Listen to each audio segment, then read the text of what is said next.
testing protocol is critical.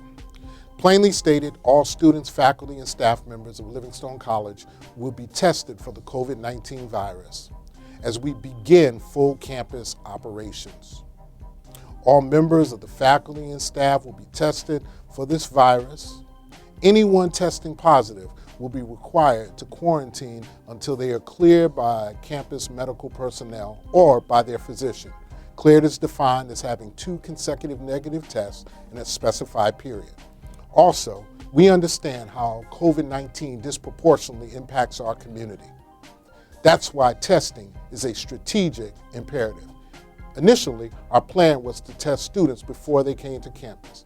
Unfortunately, our plan had to be altered because most laboratories no longer had the capacity to give us test results in that 48 to 72-hour window. However, we have good news.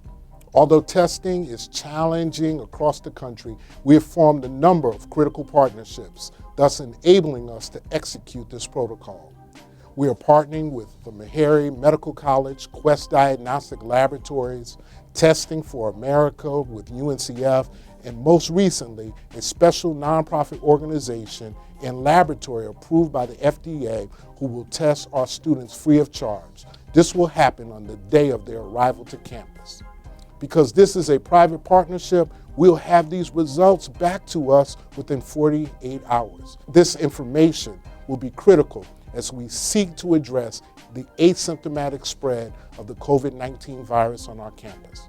Again, students who test positive will be asked to quarantine based upon our protocol for 14 days and then be cleared by our medical personnel after 14 days of quarantine.